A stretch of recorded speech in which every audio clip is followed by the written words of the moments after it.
Hello and welcome to The Telescope. Every week we'll bring you a fresh insight from the biggest car market of the world. Today's car is the Li Auto L9 behind me. We have covered the predecessor of this car, the Li Auto 1, on this channel before. If you haven't watched that video, click the link in the top right hand corner of the screen to have a look, because in this video I will not go over some of the basic concepts like how range extender work.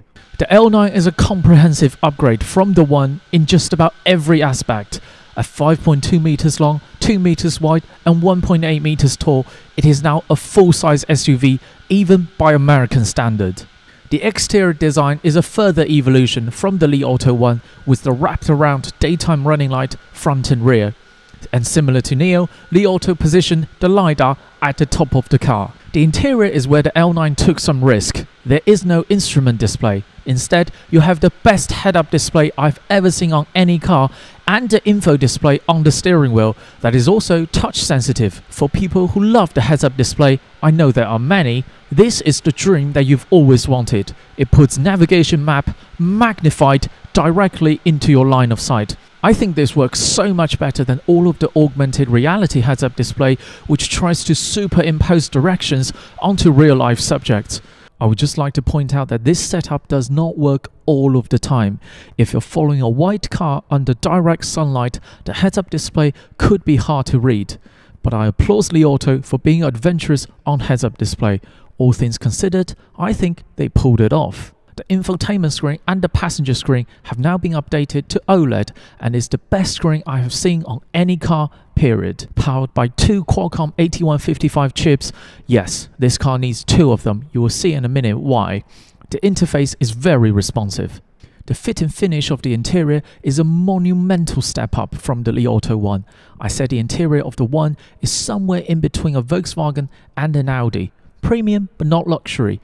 The L9 though, in terms of materials, is so much better than the Mercedes C-Class. The leather on the upper layer of the door extends all the way to the bottom.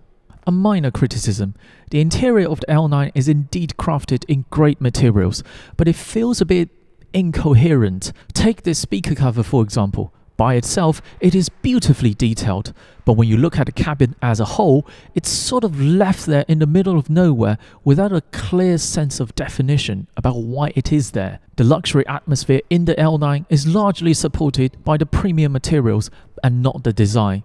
The Mercedes C-Class, on the other hand, is the complete opposite. It uses way worse materials, hard plastic everywhere, but the cabin as a whole, though, is still a true Mercedes. The second row of the L9 is trading blows with the Zeekr 009 we tested last week. You have to remember that was an MPV, so the L9 has no right to challenge it.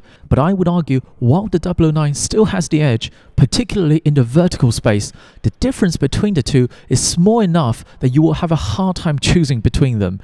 Because the L9 is an SUV, that in itself is a younger looking, more athletic body style than MPV. So yes, if you're looking for the best second and third row, you should take a look at both. The L9 has a TV in the second row and the screen is OLED.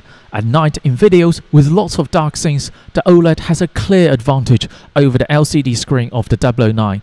However, the L9 doesn't have a remote. During the launch event, the founder Li Xiang joked that the remote is a terrible way of controlling a device, to kind of the same way Steve Jobs joked on the stylus. But I would argue, while the novel gesture control works, it requires more effort and most importantly, time to learn. You can also touch the screen, but you need to lean forward to do this. The L9 has a fridge, a real fridge that has a compressor built in.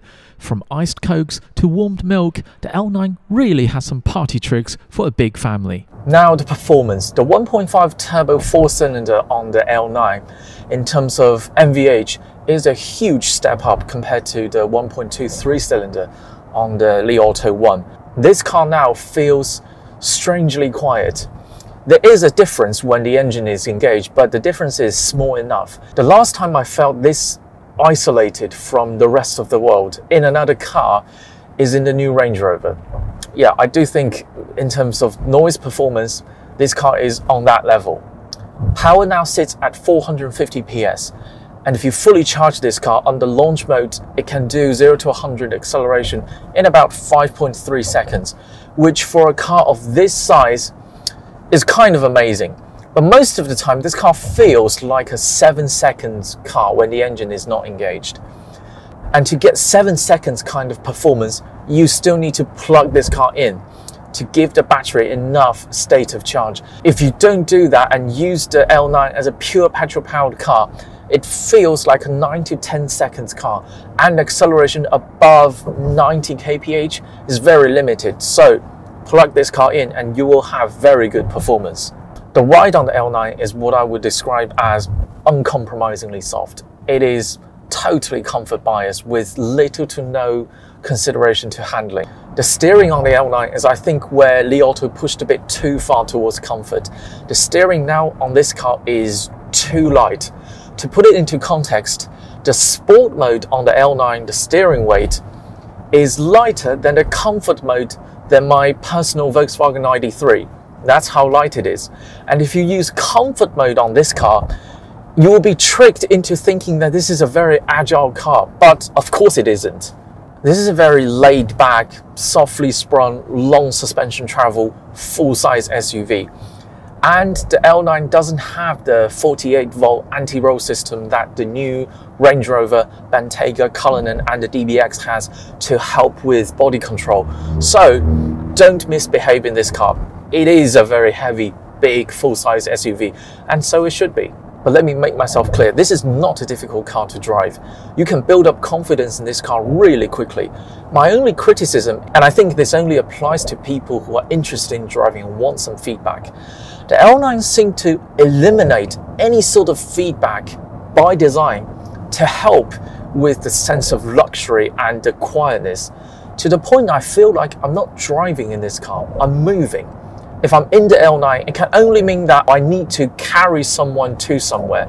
And as much as I don't like it, I do understand why. This is a full-size SUV. At this point, you probably noticed that the car is not the problem. I am the problem. I'm totally not the target audience of this car. But if you have a big family and not particularly interested in cars, which, let's be honest, is the vast majority of the public, and if you come to me for recommendation, I would totally recommend the L9 wholeheartedly.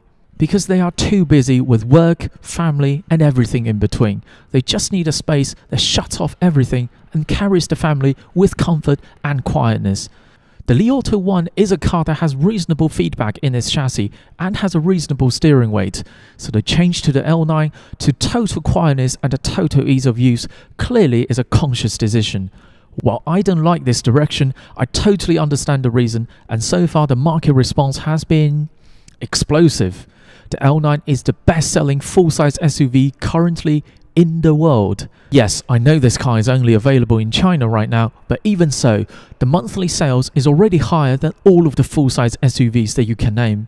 Cadillac Escalator, Lincoln Navigator, BMW X7, Mercedes GLS, yes, higher than all of them. The Li Auto L9, in my opinion, will head to global markets. Just look at these two clips on the launch of the L9. 全球智能旗舰 SUV 理想 L9 全球智能旗舰 SUV. The first two letters, 全球, means global. Li Auto's product positioning of the L9 is global smart flagship SUV. This is a heavily scripted and carefully choreographed no-nonsense event. When the L9 was launched, I was still at NIO doing international PR, so I'm particularly sensitive to anything international or global. Another small hint, just look at these two lights. They are branded as the assisted driving lights in China. They will turn blue when you engage the assisted driving system. But don't you think they are already very North American ready? When the L9 arrives in your country, go and have a drive. Your time would not be wasted. That is all from the Telescope today. If you enjoyed this video, keep watching, keep subscribing. More videos coming along very soon.